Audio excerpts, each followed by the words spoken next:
Hi, this is Balbir Singh Dhillon from Zuellig Pharma. I'm the Associate Director of our Automation Intelligent Solutions team. I've been taking care of our robotic process automation, our chatbots, and any other intelligent solutions that we want to implement across our enterprise.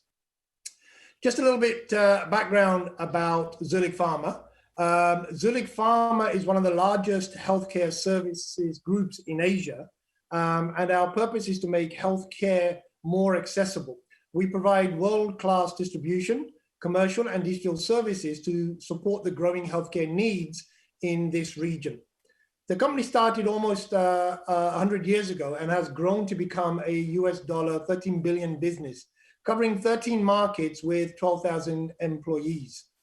We serve over 350,000 medical facilities and work with more than 500 clients, including the top 20 pharmaceutical companies in the world.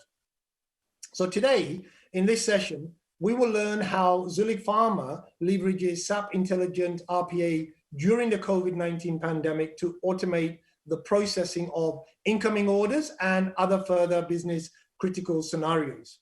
You'll get a first-hand insight into the value potential of automation with SAP Intelligent RPA and how to identify use cases and how to scale and run automations across the organization. So robotics process automation, basically it enables organizations to use software robots to complete repetitive time-consuming work to significantly increase productivity, increase quality, and decrease the need for any rework. Now, there's a well-suited process for RPA automation, and that is those processes, they need to be clearly defined, repeatable, and rule-based. And this is very key to the success of any automation that you're going to embark on. As mentioned earlier, we are also having chatbot. And basically, what is a chatbot? It's an artificial intelligence software that can simulate a conversation or a chat with a user in neutral language messaging applications, websites, or mobile apps. Okay, digital intelligence solutions. Basically, what are we doing and how are we moving forward? So we started off with a very small team of professional digital technical specialists. And the idea was that with that small team, we actually wanted to start off with, let's say, POCs and move forward from there. And, you know, we set up two areas, which is the RPA and the chatbot. And we started off with the build about a year ago. And the idea being that we want to capture the top 10 processes and then see what sort of savings we can have. We were aiming to, save 15, let's say, FTEs, a savings of, let's say, $250,000 per month and so forth. And that runs across both the RPA and the chatbot. The chatbot, we actually have a reasonable sized chatbot out there where basically it's allows customers to inquire about their credit balance, their account balance, inventory, what's the status of their order, and so forth. So again, we had a big team in Malaysia, which would be the customer service team, that was constantly addressing these kind of questions to the customers. So taking that away, it enabled us to do some additional savings there, potentially 10 FTEs, and again, savings in terms of dollars. So in terms of Zuellig Pharma, we've adapted the intelligence software, and we're actually embarked with SAP IRPA, and that's the tool that we've actually started using, let's say, over 12 months ago. As I mentioned earlier, starting off with the POC. And, we embarked on this journey so that we identified the high volume, the repeatable tasks that was previously performed by the humans. And basically the approach that we're taking is that we're looking at productivity, we're looking at quality, we're looking at compliance, right? So we're trying to measure the productivity in terms of when you look at the time taken for the same process to be completed by the human compared with completed by the actual robot itself. And we're also measuring quality. Now, quality is a very important piece here, because some of these repetitive tasks, whilst humans can get very good with repetitive tasks, they can still make mistakes. They're still error prone and so forth.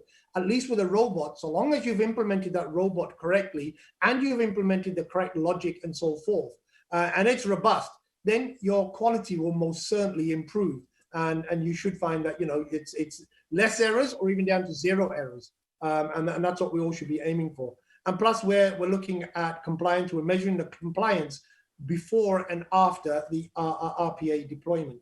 So, we find that generally we can deal with, because of RPA, we can deal with more volume. We can process 30 times more volume. We can have potentially 20 FTE savings. And that's what we're looking at, even just in one business unit. And then yet we still got to go around across all other business units. And plus, we can have 15% performance in the system and so forth. So as of now, what we've actually accomplished is we've done order processing, we've done order creation. I'll show you later in some of my other slides, we've actually have system interfaces. We're also doing like order release and delivery. And there's future that we've got we've got about 60 odd robots. We've got a healthy pipeline. We've got to build a pipeline even into 2021 and continue on this journey going forward. So what we tend to do first is we try to place our robots or the process, sorry, should I say, into these 4 quadrants, okay? If you look at the top left, you've got your quick wins, and the top right, you've got your transformationals. And at the bottom 2 on the left, you've got these momentum builders. These are the ones, won't take too much time to build, but you're not going to get a great benefit. It's not going to be a huge saving and so forth. And then on the bottom right, you've got your derailers. And these are the ones that really require high effort just to get a little bit of an impact. So from our point of view, what we want to do, we want to ignore or we want to discard any process that fits into the lower 2 quadrants. Definitely the derailers, because they're just not worth investing at this time. And the momentum builders, well, we can focus more on the quick wins. And as you can see from our quadrant, we've got more sitting in our quick wins than we have in any other quadrant. And the other quadrant that we'll definitely take on are the transformational. Now, transformational could mean a number of things. It's usually where it's going to require a lot of effort. And from a process point of view, it's something that, you could have many different processes all into one, but you can also streamline that process. You can redefine that process. And then you get huge benefits and with the high effort. And that's what we're looking for as well. With the quick wins, we're looking at usually anything around about 2 to 4 weeks. If anything's less than 2 weeks, that's even better, but usually about 2 to 4 weeks. And transformational, we want to try to restrict ourselves to something up to about 3 months, if that's the case. 1 to 3 months should be sufficient. We don't really want to try to go beyond that. And if we do, we should then try to break down that process and see if we can start implementing that in smaller components. So basically, as you saw, we have our quadrants. Now, the next thing it is not just a case of putting your processes into those 4 quadrants. You need to go further. Now, what we need to do is we need to score each of our process that we want to automate. And that scoring system is going to help us in terms of identifying which ones are the priorities and which one can be lower priorities. Now, that doesn't necessarily mean that we're not going to implement it. It just means that when I've got the demand of 20 or 40 or 50 robots, obviously I can't implement them all in one shot. I need to prioritize given the size of the team and so on and so forth, okay? So what are we looking for in the scoring system? So one of the things that we look for is materiality, the scope of the impact. What is the impact of us implementing this process via the RPA? Is it a case that we're going to have a huge FTE savings? Is it a case that there's going to be some other financial benefit? Is it that I can get more customers? Is it that I can generate additional revenue and so forth? Okay. So each of these questions that we have, we try to put a scoring. Sometimes, it could be anything arranged between -10 to +10. We also look at, is this process suitable for automation? Sometimes, as I mentioned earlier on, you've got to have clearly defined, repeatable rules. If I don't have this, if they're not repeatable, if it's not clearly defined, do you really want to embark on your RPA process right now for that process? Okay, remember what we need to do here. We need to be able to get in and get out. We need to be able to get in and implement and showcase our robot. We need to showcase that across the enterprise, because the more I can showcase, the more I'm going to get back into my pipeline, and my pipeline will grow as well. Okay, and that's what you want. If I get stuck on a robot, that's going to end up just derailing the whole program. It's not good for the business. It's not good for anybody. It's not good for me, and it's not good for my team at all. So that's why these scoring criteria have been put in place. Okay. The other area to look at is the process complexity. So, you're looking at the benefits, and you're also looking at from the cost side as well. The process complexity, as I mentioned earlier, is it repeatable? Is it uniformly executed, regardless of how many people are actually involved? If it's one person, if it's 10 people, so long as it's clearly defined, it's good to go. The process must be stable. It cannot be undergoing any changes. If it is, let the change happen. If it's a case that, you want to redesign that process because it's already a poorly defined process, then redesign it before you embark on the actual RPA process itself. Also ask the question, does a process have numerous variations or rules, or does it rely on humans to make a judgment and so forth, or cognitive decision and so forth? So all of these things you have to take into account. Because, if you've got a lot of variations, again, that's just adding to complexity on the process itself. And look at regional complexity. Is the process controlled and governed in one location, or is it across many locations? Is it across the regions and so forth? And then you can have additional complications because you've got to go across many regions and many different groups and so forth. If you're focused just on one region, one group, and one process, that makes it easier. And that's a good candidate as well. And most importantly, look at the technical complexity. Okay, some stuff, some parts of the process you may not be able to implement because technically we just can't right now. And some parts, yes, you can. So you need to look at that very carefully. You're also going to look at the data required.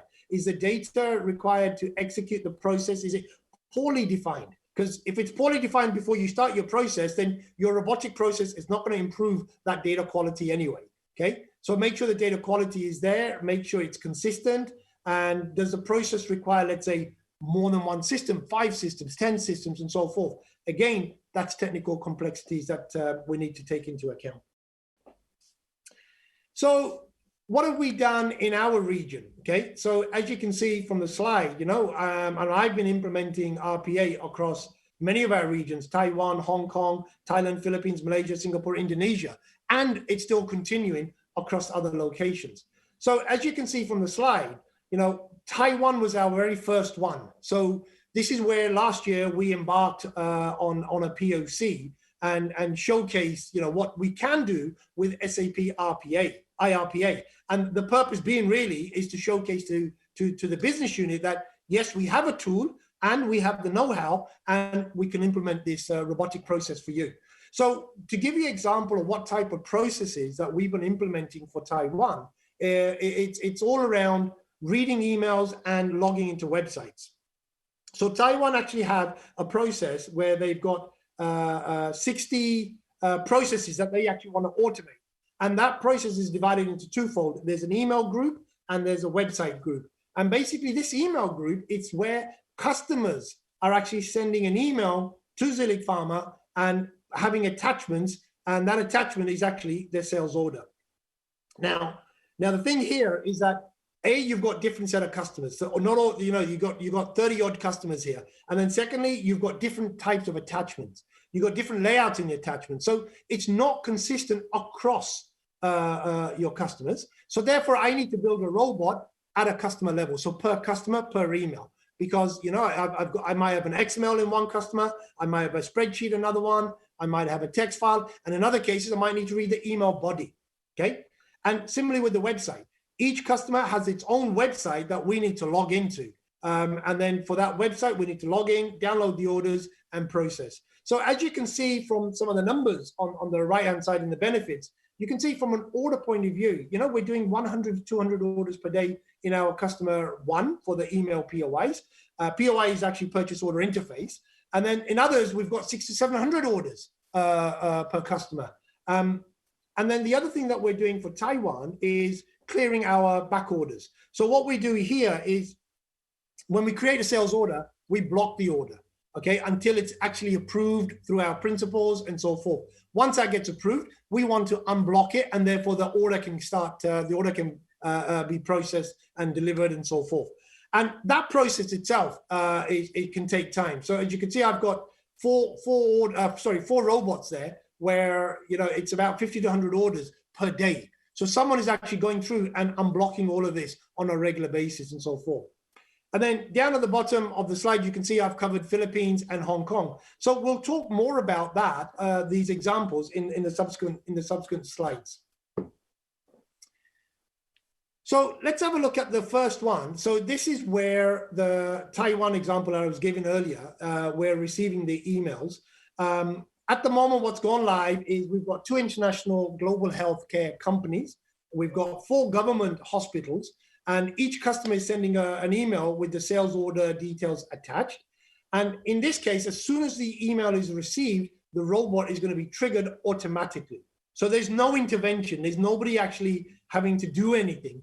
And the robot will then read the email, it'll download the attachment, it'll validate the attachment, and equally, it needs to handle all exceptions. And now this one is very important because you can get into the problem where everybody thinks that, yes, I need a robot that I just need you to read the email and download it and put it somewhere or do something with it. But there's also all the questions about exception handling. What do you want me to do if there's no email and when there's an email and there's no attachment? What do you want me to do if there's more than one attachment? What do you want me to do if it's a different type of attachment, and so on and so forth? So all of these things, when you're building the robot, going through the details of the process and so forth, you need to iron this out. You need to make sure this is all detailed before the start of the build of the robot, so that it becomes easier when you come to do your final testing as well for that robot. The next example here is our government website. Now this one, it was a complex website actually, and this is where we download quite a number of orders. It's the Ministry of Health and Welfare organization under the government. They use a web platform to process the orders from the MOHW organization. So they upload it onto the website throughout the day.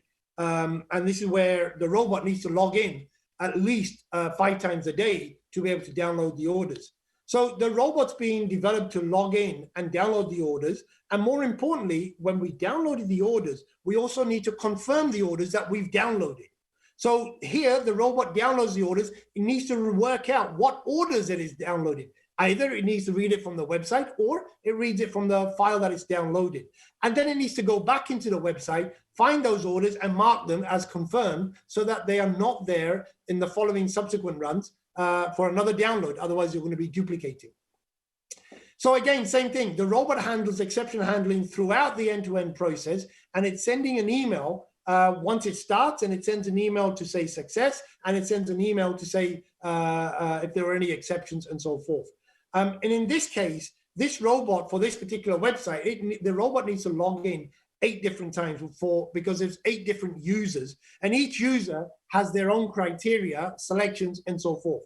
And therefore, we log in 8 times and loop on the actual process.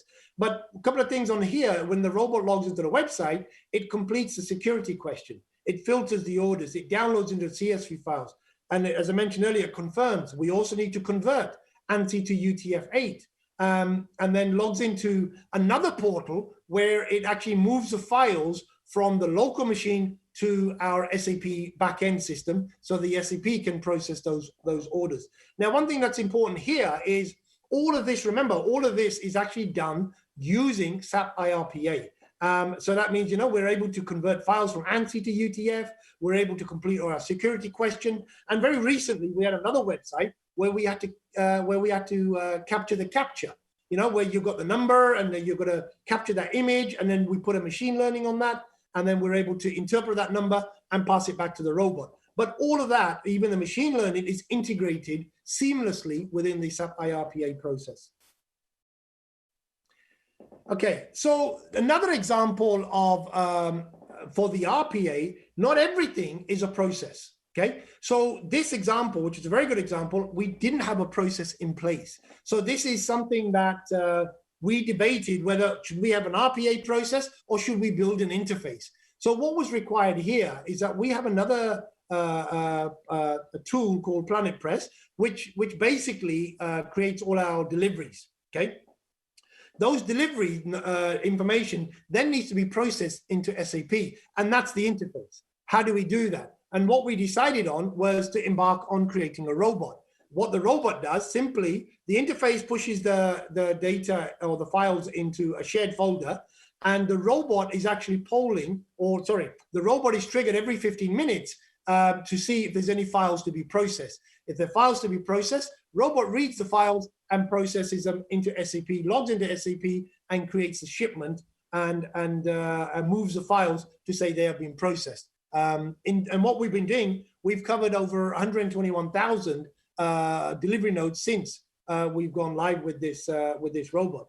So not everything is about a process, an existing process. Another good example is this one.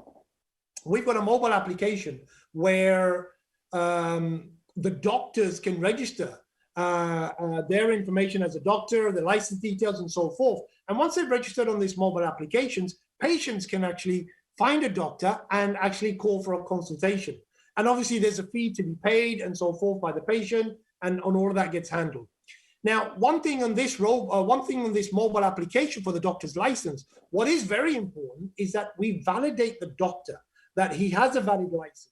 Otherwise, Zuellig Pharma will be in trouble with the local government and so forth.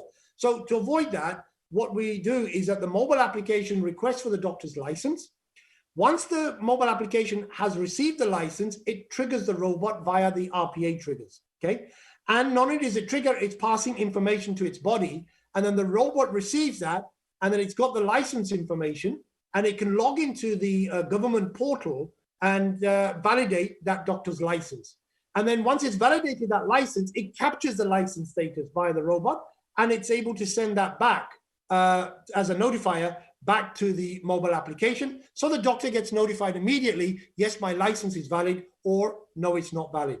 And therefore, the message will be, please go get a valid license, and then you can re-register. Another part of this is the vendor creation. So when the doctor's actually registered successfully and his license has been validated, next thing we need to do is we need to have the vendor account set up in SAP so that we can make the payment to the doctor and so forth. So the doctor needs to provide their relevant information, which is the payment term, which is the bank information, their name and address and so forth. Same thing. Second robot will get called from the mobile application. All the information gets passed and it logs into SAP, and it simply creates a vendor account for the details that it's received, and it sends that information, it sends the vendor account number back to the mobile application. So the mobile application's backend database has actually captured the vendor number itself. And equally, the robot will send an email to the Easy Consult support team to say, hey, this doctor's been set up in SAP. So since we've gone live, we've covered over 700 doctor's licenses, and right now we've gone way over 200 doctors vendor account creations. So these two previous ones are good examples of processes that didn't exist, but yet we were still able to implement RPA and put a robotic process in place. And just to emphasize, the one I showed earlier, which is a shipment, and also this one that I showed you about the Easy Consult, they were very quick wins. We were able to deliver the shipment within 2 weeks. We were able to deliver the Easy Consult ones within 1 week. And that's the speed of using the SAP RPA that helps us to actually determine that, yes, we can actually go ahead and use a robotic process automation instead of doing some sort of interface.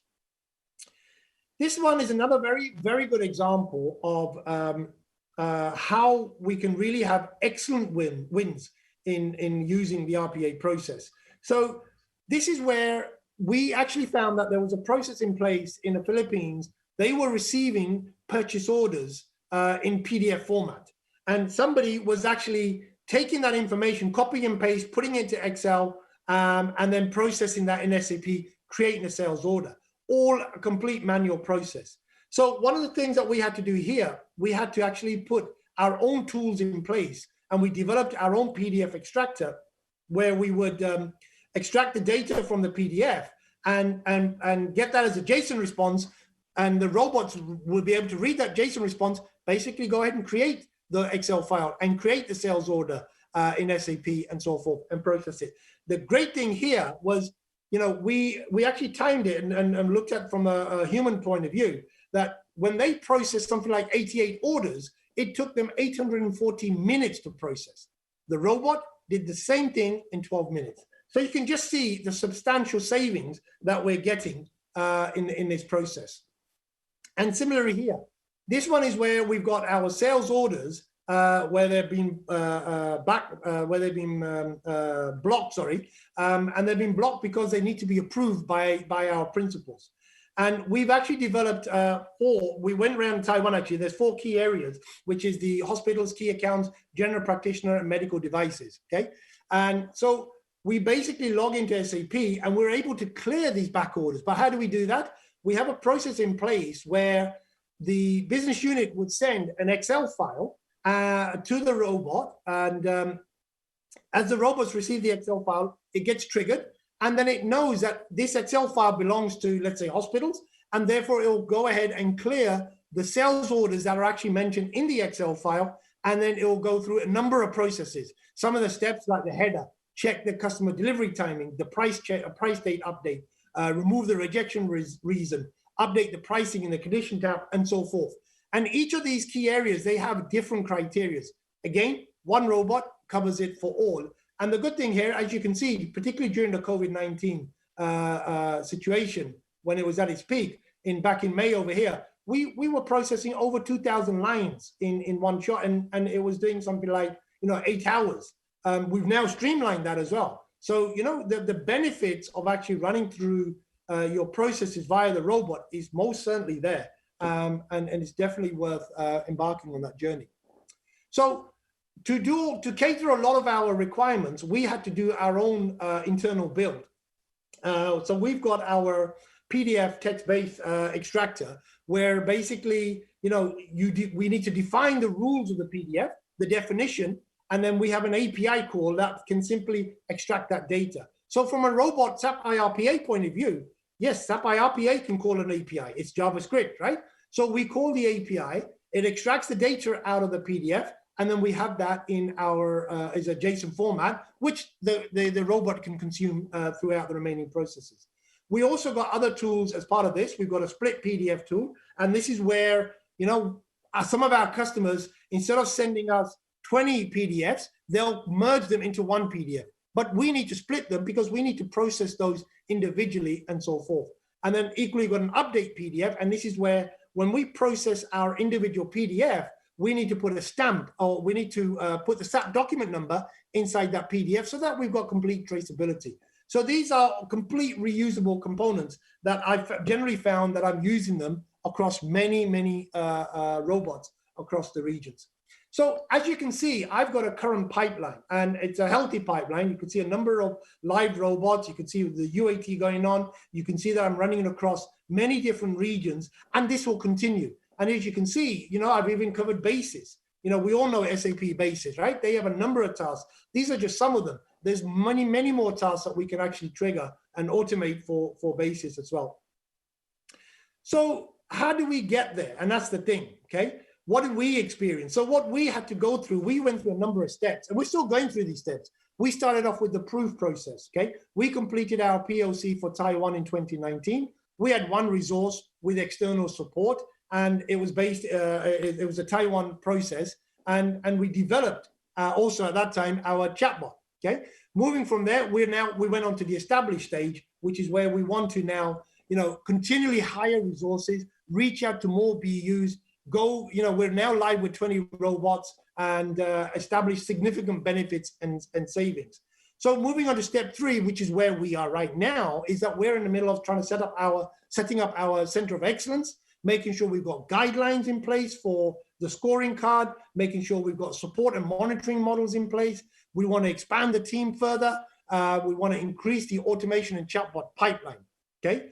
moving on to next year as well, what we want to do is scale up. Now, what does that mean? That actually means upskilling our employees. We want to bring this over to our employees, not just our technical savvy resources. How can we do that? We can do that simply because SAP IRPA itself is also coming out with a new version 2. Currently, we're actually in beta, and I've been using that as well in beta. And what I see there, it's all very possible. It is possible for users to be able to do no code and generate their robot and build a robot. They've just got to understand their process and how to use the tool, and the tool, you can train them up. So that's how we want to scale up. So we're expanding and we're scaling. And then further on our step 5, we want to richly go power on, which is, we want to use machine learning, NLP, AI intelligence, and so forth. So these are the steps that we're actually going through right now in terms of our journey for RPA. Started off, towards the end of last year to right now, we've got about 20, and we're going to continue for the next few years, definitely on our automation. So what do we need to do to make this happen? And to make this happen, we need a center of intelligence. And that center of intelligence basically has a number of pillars, okay? We've got these 7 pillars, which are very important, and I'll quickly go through most of them, or at least key of them, some of them. And if you look at the first one, which is your vision and strategy. Now, your RPA strategy should not be a separate element from the company strategy. If the company strategy is strongly focused on better serving its customers, then the RPA strategy should address how can you contribute to the company strategy journey to better serve its customers, okay? The RPA vision and strategy communicate the focus and define the ambition level for that transition. So the next pillar, which is the steering and prioritization. Now, within the steering and prioritization, we see a lot of common pitfalls. We often see the RPA is often started as a pilot initiative, which is exactly what we did. This can result in the pilot being steered by a group that's too low level in the organization to understand or implement the RPA effectively. In addition, within the pilot phase, it's still unclear who should be the sponsor of the whole organization of the RPA launch. This can lead to many undesirable outcomes. And one possible scenario is that there are several competing RPA initiatives, and in the worst case, these initiatives have different RPA tools and implementation partners. So you need to avoid all of this. So all these initiatives will then start approaching your IT security, your compliance, your risk organization, all at the same time, which simply leads to a situation where the RPA starts off to suffer before it's implemented. So what is important is that, when you start off an RPA, even as a pilot initiative, the greatest benefits are gained when the organization appoints a team that will keep the entire organization up to date on the RPA. So we need to make sure that we're not just limiting ourselves, and that we're communicating, and that we are steering this, and that there is a sponsorship clearly defined in your organization at the top level for your RPA journey. The next one is the organizational pipeline. Now, this is a very important one as well, because you want a healthy pipeline, but you don't want to bring in anything and everything. So you have to be very selective. You need to be, one of the critical elements for a successful implementation RPA is that faulty processes can easily spoil the reputation of an RPA. So you need to make sure that the process that you pick has actually been clearly well-defined, fits into the guidelines and the rules that we defined earlier and so forth. You need to make sure you've got involved a subject matter expert to get the exact details on how processes are actually executed. Document the process in detail. Then there's the automation delivery. So the automation delivery, you should appoint someone like a lead developer, a COE lead, and so forth. And this role is very important. This must be a clearly nominated person to define the best practices, to support the development teams across the business unit, and to ensure that continuous quality assurance is integrated as part of the delivery process. So, make sure you've got clear roles and responsibility, a well-defined communication delivery process, a quick delivery of small sprints, and so forth, okay? So you've got to have exact roles, good communication, and so forth. Let's move on to the maintenance and support. Now, the maintenance support, so an RPA journey always starts off as an individual development project. So However, the earlier the organization pays attention to the life after the project phase, the better, because that's all about monitoring. Now, why do we need support? Sorry, why do we need support? So, there are times when the robot needs maintenance. There could be target systems got updated, the business processes change, the RPA software gets new updates, or the operating system has received regular patching and other patching and so forth. So you need to take account of all of that and accommodate for these changes. And then the final pillar, or one of the final pillars, is the organization and people. This is also very key, okay? So define your organization and map it out very clearly. Make sure you've got an executive committee, which is your top sponsor. And then you've got your CO lead, then you've got your CO core team. Within your core team, you need your technical lead, you need your developers, you need your QA leads. But that's not it. You also need to make sure you've got your support and monitoring team, So you've got support roles, you've got level 1s and level 2s defined. You need to be your project team. You've got your process lead owners, you've got your process specialists and the subject matters experts and so forth. And equally, you need your infra team, because you need hardware and they need to support that as well. And that leads to the last point, which is technology. Now, in Zuellig Pharma, what we're doing, all the robots that we've built so far have been unattended robots. We don't have any unattended at the moment, but that doesn't mean that we're not going to do any. So all of our attended robots, we've got dedicated virtual machines in the cloud, okay? And I need to make sure that this virtualization works well. I need to make sure that, I can have another machine ready as soon as my robot's ready to go live and so forth. So technology is a very important part, and you need to make sure you get that right. It's got to be scalable, it's got to be resilient, it's got to be cost effective and so forth. And then finally, you've got the key roles of your COE. And the key roles, this is where the COE is going to be the pivotal point of the success of your RPA journey. So they're the ones that's going to also develop your automation. They have to have the best practices. They've got to define the SLAs. You've got to focus on developing the RPA skills. You've got to have governance around it and so forth.